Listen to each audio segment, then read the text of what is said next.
got my dipstick out, and what I did, whoops, what I did is right there is the hole, is I broke that off down here with the pry bar. I just wiggled it back and forth until it broke off, and it broke off at the O-ring, and where it's thin there in the middle. And then I took this punch and that was enough to punch it out. So now all I gotta do is order a new dipstick, and that also made it so that I could get my header off. So I'm gonna have to make sure I put the header on before I put the dipstick on. That's the problem. I wish I could get around that somehow. So while I'm here, I'll shine up into the timing chain.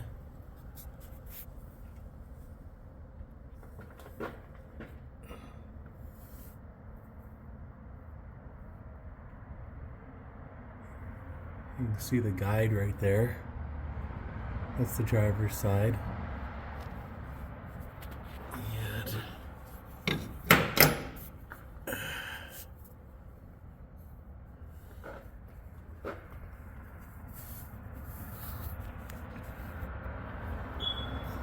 That's the passenger side.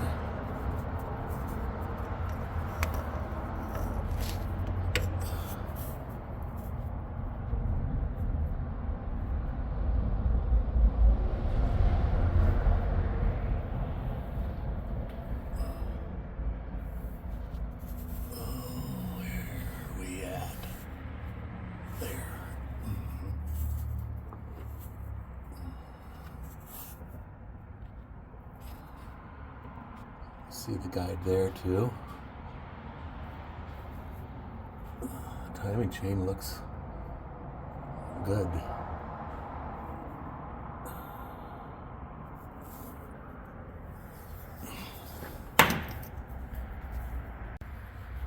That opens this side up quite a bit, getting that header out of the way. And now I'll be able to, once I jack it up, I'll be able to get to that really easy, and I'll be able to get to the motor mount. It's a little crowded over here, but there's a motor mount bolt right there, and I think one up above that a little bit. And I should be able to, I should be able to get to those without messing with the power steering. But there's that bolt there. That, oh man, that might, I hope that's an O-ring or something, because that's going to be a can of worms, because that's where the oil comes out of the motor and then through that jacket.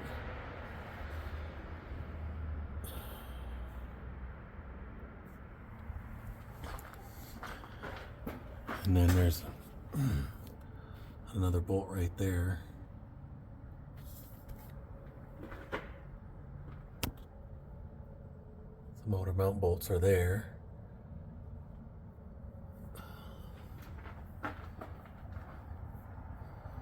So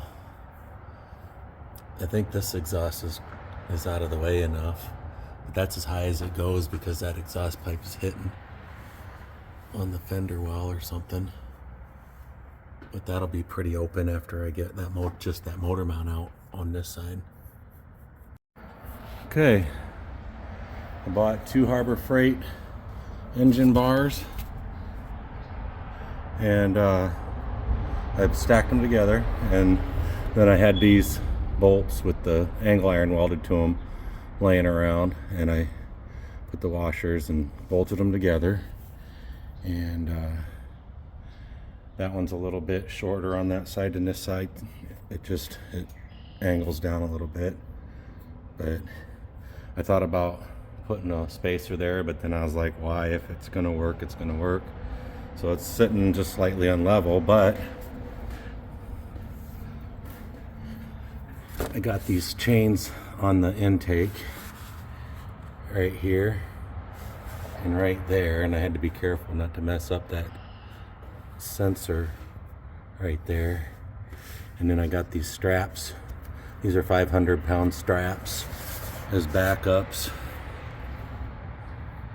and that's working pretty good.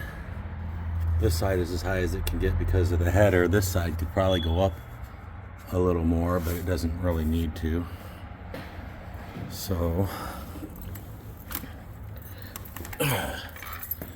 finally got that part done.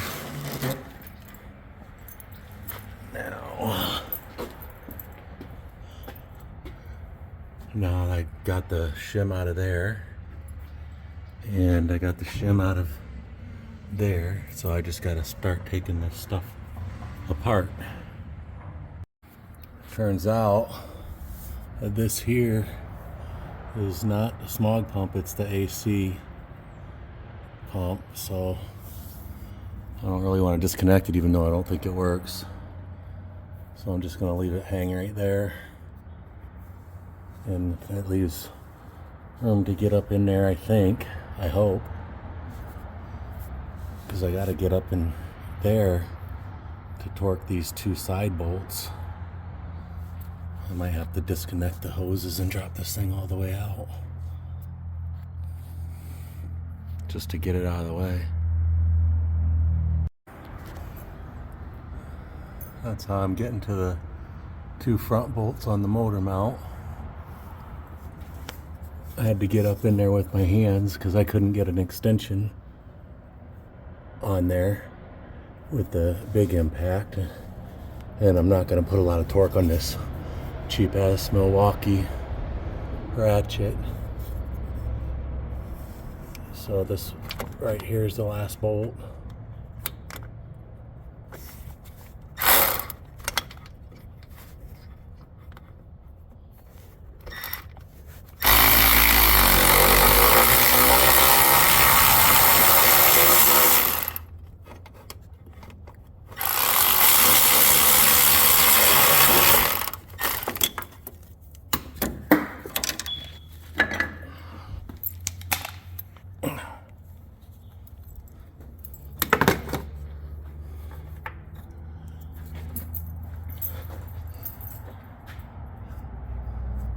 Those two was the easiest to get.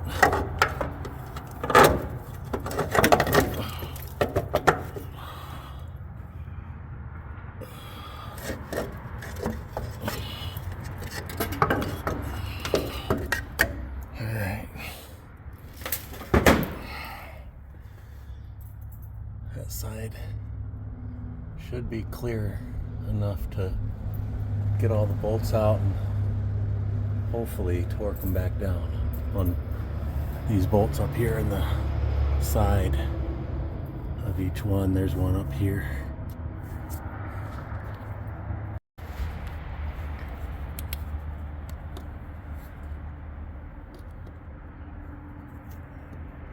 See that plug right there? That's the plug for the oil cooler.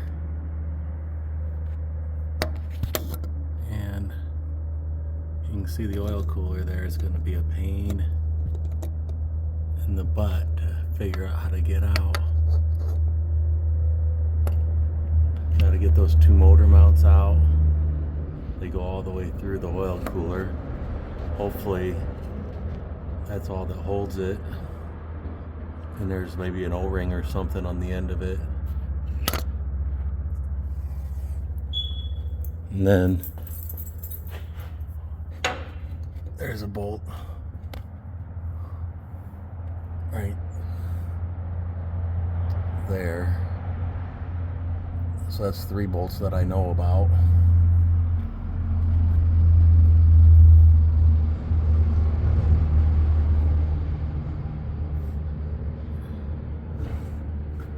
And then, oh yeah, there's 2 more right there.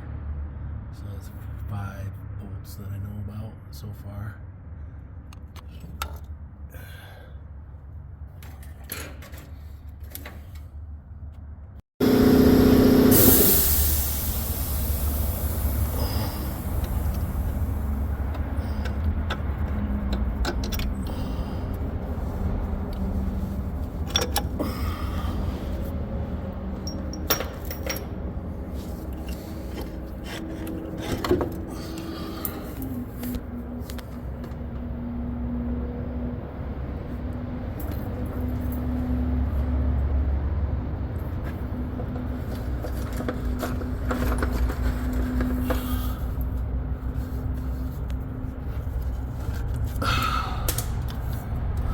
Okay.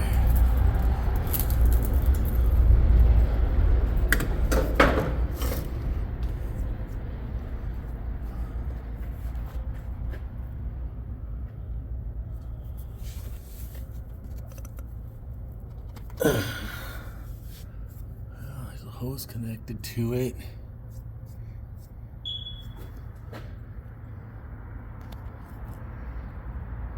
That might be a bolt that I need to get.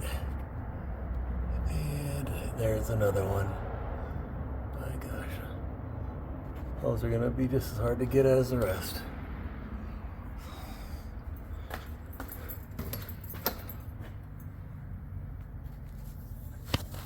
I think I got the rest though. Oh, jeez, I can't get a good shot at nothing. Anyway, it looks like 2 more bolts there and that'll fall out. Okay, there's another bolt.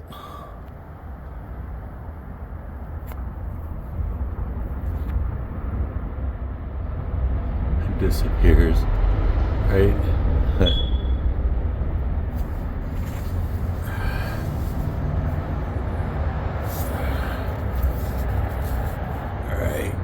There.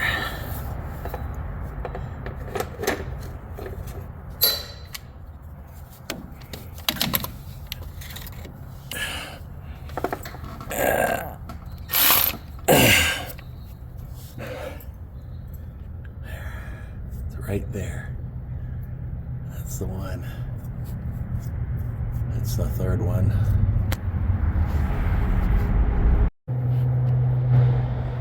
Alright, don't let it fool you there. There's 2 of them on the very end of the cooler there, not just one. There's a total of 4. There's 2, one right above the other.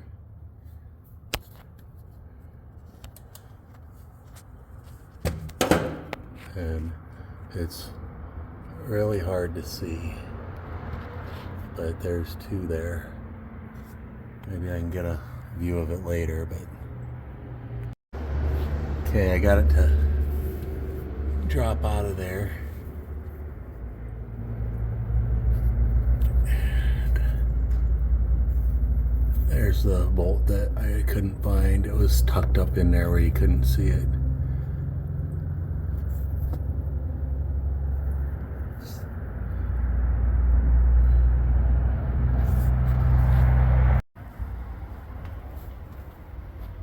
Okay, that's the oil cooler laying off to the side.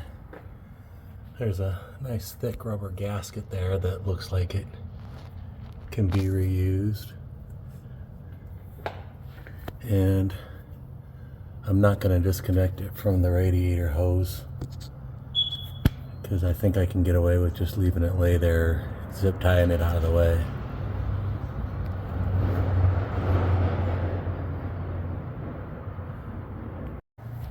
Okay, it's officially prepped. I got that shoved up out of the way. There's tons of room here. And there's tons of room there. Should be able to get started on this. So I'm gonna wash up my hands and regroup and make a plan and do these bearings.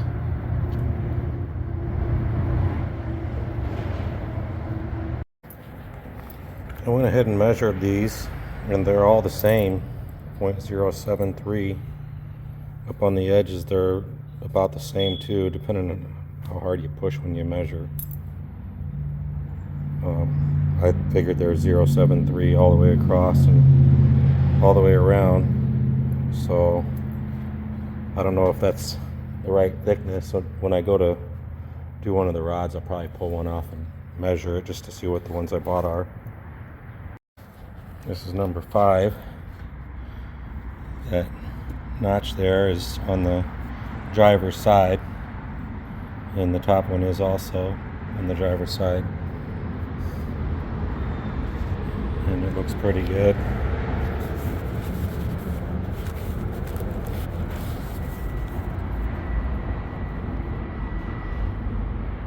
So I'm gonna swap that out. Crank looks pretty good.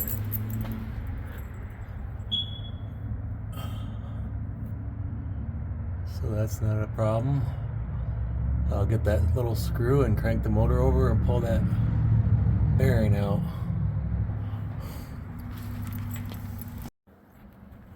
Okay, I got all the mains in, and these ones didn't look that bad either. That one's just a little bit worn. So I put new ones in just because I took them out. Then I start on the rod bolts. So see these little washer pieces right there? Those are what makes it stick in the cap. See, they're right here, they're new. Okay. So the best way I've found to replace them is one at a time. And I just take my electric ratchet,